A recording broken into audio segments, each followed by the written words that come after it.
Hello and welcome back to another breaking news update. My name is Jimmy Boyd and you were watching Boyd News. I want to thank you so much for tuning in today.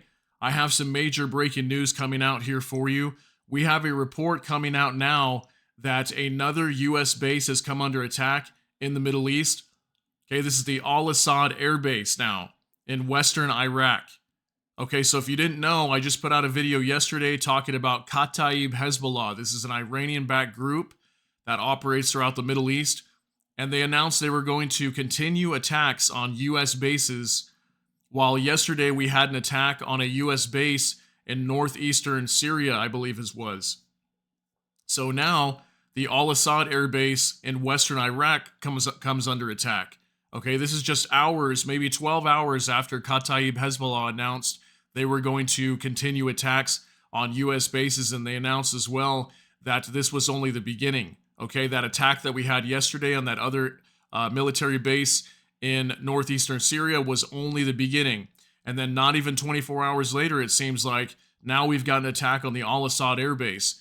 So a U.S. defense official came out and announced that the attack on this base, and they said that there was no injuries or damage during this attack, and they did not specify the nature of the attack, but we've got some unconfirmed reports that it might have been a drone attack or missiles, rockets, who knows.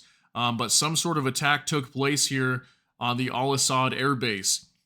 And this base has come under attack a lot, okay, throughout the months of like October through February of this year.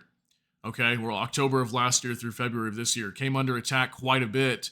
And on February 4th, that's when all these attacks stopped. Okay, all the U.S. forces, they were no longer attacked after February 4th as of yesterday. Okay, so since yesterday, that's when the first attack took place. And that's at the same time that, like I said, Kataib Hezbollah said they were going to start attacking U.S. bases again. So this is crazy. I literally just said yesterday that expect to see more videos coming out in the near term here of more U.S. bases coming under attack. Okay, because they said they're going to continue doing this, and they said it was only the beginning. So expect to see more videos from me. So luckily, nobody was injured in this attack. But again, once these attacks start to pick up again, it's a matter of time before another U.S. personnel gets killed here, a U.S. military service member or somebody, or maybe dozens, or who knows, like what we had happen in Jordan just a few months ago. So let me show you on this map here, okay, where this took place at. So this is Iraq, okay, and it was on kind of the western side, but somewhat in the center of Iraq. This is the Al-Asad Airbase right here next to al-Baghdadi, okay? So it's a major airbase. It's very big. I'm not sure how many troops are stationed here. There's probably like 1,000 maybe or so. But I know there's like 1,000 at least in Iraq. I don't know if they're all here at the Al-Asad base, but I'm sure there's a good number of them here located at this base at this time. So this other attack that took place was up here in this region. I think it was somewhere over here where this other base took place, got attacked yesterday. Okay, so not too far away, northeastern Syria up there, and then now the Al-Asad Air Base down here. And we heard that they're going to, like Kataib Hezbollah is going to start attacking U.S. bases again because apparently the president of Iraq was trying to he came here to the U.S. recently, speaking to President Biden, and tried to see if we can get U.S. troops to withdraw from the Middle East, primarily Iraq. And I guess they weren't able to work anything out. So these U.S. troops are planning to stay there.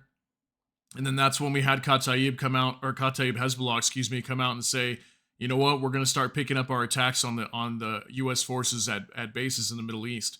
And obviously this is to put pressure on the troops that are there, to also put pressure on the United States to remove them and take their bases out from the Middle East because they don't want them there, okay? So I'm going to show you an article here on First Post. It says another attack on U.S. military base in western Iraq, second since February 4th. Numerous attacks against U.S. forces in the Middle East have occurred since mid-October. However, after significant U.S. airstrikes on locations connected to Iran in early February, the cycle of drone and rocket attacks and sporadic retaliation strikes came to an end.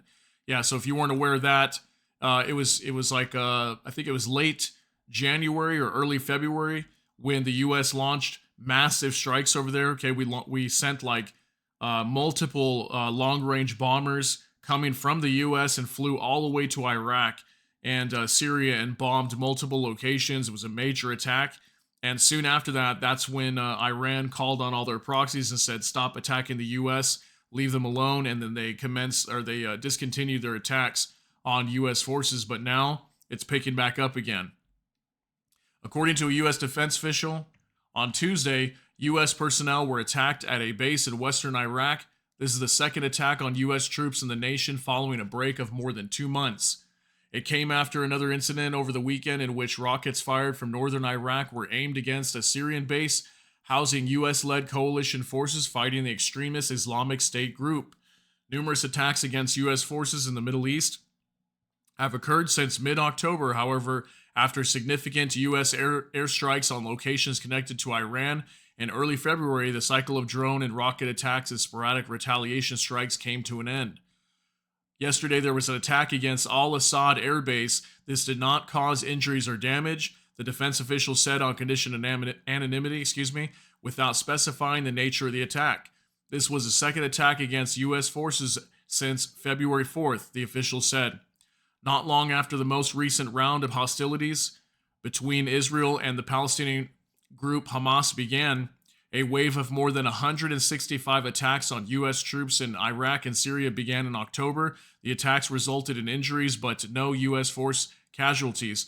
So, if you weren't aware of that, throughout the months of October to February, when all these attacks were happening, they were almost happening every day. I remember reporting on a lot of these, and well over 150. Here they say 165 attacks. We might be up to upwards of close to like 170 now with these other two attacks, right? So obviously this is not good. It's a matter of time, like I said before, some U.S. soldiers get killed, and it talks about that right here. However, late January, 3 U.S. soldiers were killed by a drone attack in Jordan. Following this, the U.S. launched strikes on numerous targets in Iraq and Syria that were connected to Iran. There was an offensive respite that persisted until the end of this month after the raids. So, like I said, expect to see more attacks here in the Middle East. And luckily, thankfully, no U.S. troops were killed in this attack, and I hope it doesn't ever happen again. But just a few months ago, we had that attack on Jordan, just like I read there, on a military base that came under attack by a drone. It hit like the living quarters, and there was like 40 people that were wounded. Also 3 that were killed. These were all military service members. So, like I said, expect to see more of these videos. And it's a matter of time if these attacks continue, where hopefully we don't have more troops getting killed again. But this is only going to create more tensions in the Middle East. And I'm sure, the main objective here is to push the U.S. out of the Middle East and get their bases out. But as far as I know, the U.S. doesn't want them out of there yet, okay? Not anytime soon. They're probably going to be there for quite a while. And who knows, maybe forever. Maybe they'll never leave. But in the meantime, they will continue to come under attack. I'll be doing more reports on this as time goes on. And hopefully we don't have any more U.S. troops being killed. But let me know what you think down below. I just wanted to get this information out there to you. Make sure you knew what's going on here. But these attacks are going to continue. Expect them to continue, and it's only going to create more tensions in the Middle East and add more fuel to the fire. So let me know what you think down below. Share your thoughts and concerns down in the comment section. That's going to be it for this update. If you got something out of this update, please smash that like button. And also, if you enjoy my content, please consider subscribing down below and hit the notification bell. That way YouTube can notify you. And with that, I hope you all have a great day. Everybody take care and God bless, and we'll see you in the next one.